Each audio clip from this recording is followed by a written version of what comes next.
I love canning. There's something that's very methodical about it, and I just kind of get into the groove. My mom used to can most weekends, and I think it's nostalgic. It feels like family. And once you get into the rhythm, you just end up having all of these beautiful things at the end of the day and actually use throughout the year. So it ends up being really, really helpful.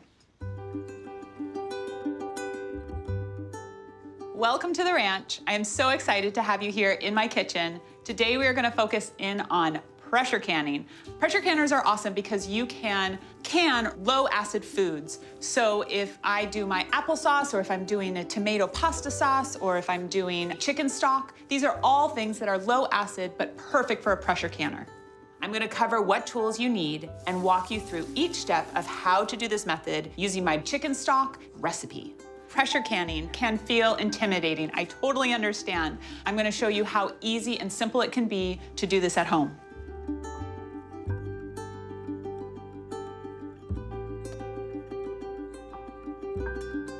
So let me introduce you to my pressure canner. I love this pressure canner. It's one of these that will last forever. There are many, many different types of pressure canners, but this one is a manual one. I really like it because it's much more hands-on, and of course I like everything old school, and I love this. I just love this thing. It comes with a rack. It kind of looks kind of nasty right now, but it's just because it's been used and loved a lot. It looks like a spaceship and maybe going into outer space, which is kind of interesting because the thing about a pressure canner is you're actually making your own atmosphere inside this pressure canner. So in a way, it is like going to outer space. We have our canning tongs, we have a lid wand, we have our canning funnel, our ladle, as well as a timer. One of the most important things before you start canning is to take a look at your jars. They don't have to be brand new, but you really want to make sure that you're using canning jars and that they also don't have any cracks in them, or they're just not too old. Because if they are, you just don't want to have to do all of this work and then they crack in the process. The other thing that you will need is bands and lids. Bands, you can reuse these as many times as you want. You just want to make sure that there's no rust or anything on them. The lids can't be reused. Once you use them, they're used for that one jar because you want to make sure you have a brand new seal each time. After you've made sure that the jars don't have any cracks, we can wash them with hot soapy water. With canning, especially because you are preserving food, you want to make sure that everything is super clean. So now that I've prepped my jars, I'm going to get my canning pot. This is my water bath canning pot. You can heat jars in different pots, but I like to use just my canning pot since I have it. I'm going to submerge these jars in water so that they can heat up on the stove. So before you get into pressure canning, you really want your jars to be hot. I recommend putting them in a water bath because really the slower that they bring up the heat, and then the slower that they decrease the heat, there will be less room for them to break. So the jars are submerged, and I'm gonna bring this over to the stove. So we are now gonna bring the jars up to a boil, and then we're just gonna turn it off. What we're doing is we're warming up the jars. We're not sterilizing them. You don't need to sterilize jars for a pressure canner because you'll be bringing it up to such a high heat that it will sterilize as it cans. So the big difference between a water bath canner and a pressure canner is that a water bath canner, it's doing exactly what it says. You're just putting the jars in the hot water. Whereas a pressure canner, you're actually changing the pressure. You're actually changing the atmosphere. And so I am going to pressure can a chicken stock. I would not do a chicken stock in a water bath canner because it is not going to get to a high enough heat, whereas a pressure canner will.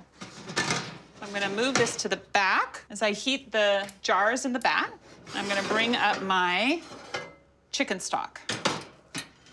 I love making my own chicken stock. I use it for my rice dishes, in soups. So I love to be able to can these and have them throughout the year. It's really important that you have that chicken stock really nice and hot because it's gonna be put into really hot jars and then right into the pressure canner. So first things first, We're gonna put about 2 to 3 inches of water in the pressure canner.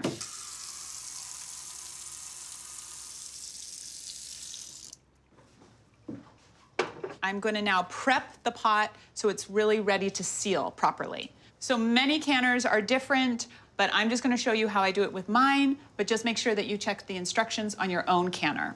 What I do here is at the beveled part of the canner, I put a little bit of olive oil, and this is just gonna help it seal really, really well. It's so important for a pressure canner that you're making sure that the seal is really tight. Looks like, ooh, everything is nice and hot. So we are ready to put the stock into the jars. I throw in my lids and my bands so they start warming, and this will help with the sealing process.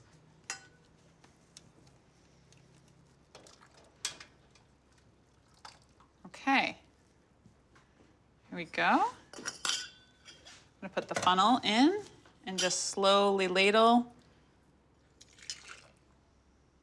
So today I'm using pint-sized jars. The reason I do that is because every time I use chicken stock, I usually use about a pint. So the space between where the lid is gonna go and where the chicken stock stops is actually very important. With chicken stock, you wanna make sure that you leave an inch of headspace. Sometimes this is a quick little trick. I will literally use this on a skewer and check off an inch to make sure that I'm leaving enough headspace every time. That is just about an inch. Before you put on the lid, you want to make sure that you clean the rim of the jar with a damp, wet cloth. This is really important because it's all about how well the jar is going to seal. That's the whole point of this process. And then you get to use your lid wand. I love this thing. It just goes in and grabs with a magnet the lids. And you can put it right on top and then grab your bands and then just tighten until you meet resistance. And then right into the pressure canner. And you start again. Empty the water,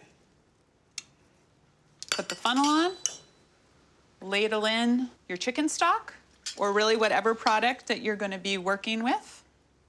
Really depends on the recipe or what you're canning. But with chicken stock, you need to leave an inch of headspace. You wanna check that inch headspace. That's even a little,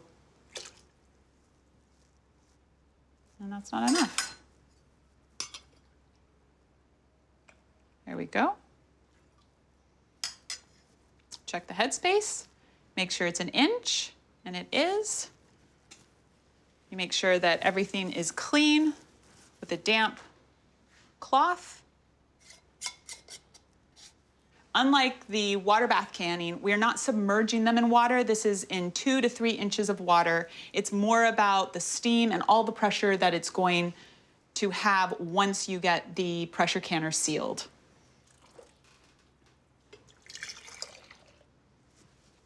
Using your lid wand. It's wonderful. I love this lid wand. It's really fun. And kids love it too. I think it's one of those things that kind of just bring a little magic to all of this. So now is the fun part. Okay, so we're gonna start clamping these down. And I like to make sure that I do it on the opposite sides, just so that they all get to the same amount of tightness. Don't you feel like we're going to outer space with this thing? That's how I feel. Okay, so we're gonna turn on the heat and we're gonna wait till we see steam shooting out of this vent pipe. So now we've been having the steam has been coming out for about 10 minutes, and now is the time that we're gonna put this pressure controller. There is a 5, a 10, and a 15 on it. When I'm pressure canning chicken stock, I need it at a 10 PSI. Make sure that you pay attention to your own recipe and the specific weight and time needed. So all I'm gonna do is take it to the 10 and put the 10 right on top.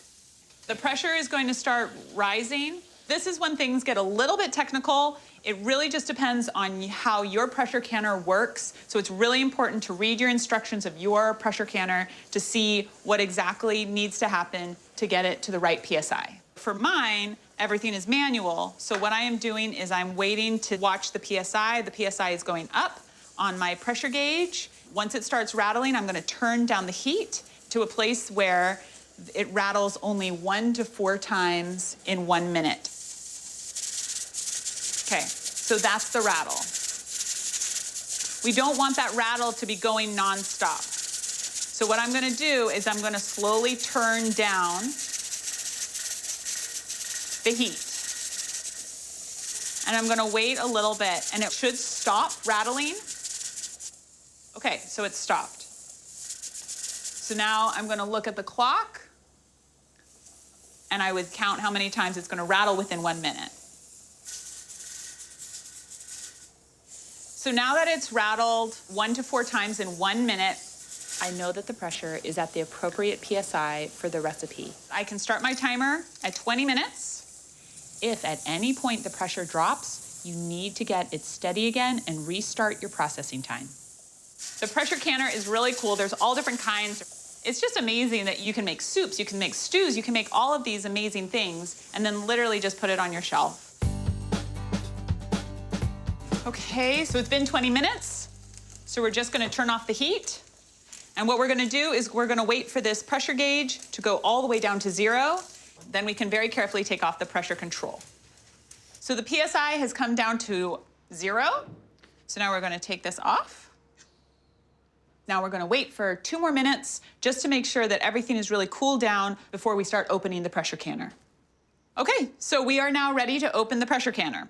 So again, you wanna make sure that you're being really careful and you're slowly opening each of the sides. But you wanna make sure you're opening it away from you, so just in case if there's any more steam, that it goes away from you. Okay, so now we're gonna slowly bring these out. You wanna make sure that you are putting the jars on a nice cloth or a wooden table. You don't wanna put this on a cold metal or marble countertop. And you wanna put it in a place where it can sit for a good 24 hours so it can seal properly. And pretty soon, there it is, there's the pop. So that's what we're listening for, and it can happen now or it will happen within 24 hours. If it hasn't happened within 24 hours, there's another pop. It's so fun, it's so fulfilling. So if it doesn't seal, it's not gonna have a shelf life. So it's really important that you make sure after 24 hours that you check and make sure that they have all sealed. If you feel this, it has popped so it's flat. It's almost a little indented. This one has also popped. This is a little indented. This one though has not popped. There's a little mound. Even after it's popped, you wanna make sure that this just sits here for a good 24 hours. It cools really slowly so it can seal properly. Okay, so this chicken stock has been sitting here for 24 hours. I've checked the seal and they all look like they have really sealed really well. So now is the time that I'm gonna put on the label. Labeling can be super fun. You can do all sorts of things. For my chicken stock, I usually just put a regular craft paper label. You wanna make sure that you put the date on top so you know when it's not gonna be good anymore. These are gonna be good for 6 to 12 months. So I'm gonna put in these dates. So it is really important to make sure that you put on the labels that you know what's actually in the jar. So these labels are ready to put on.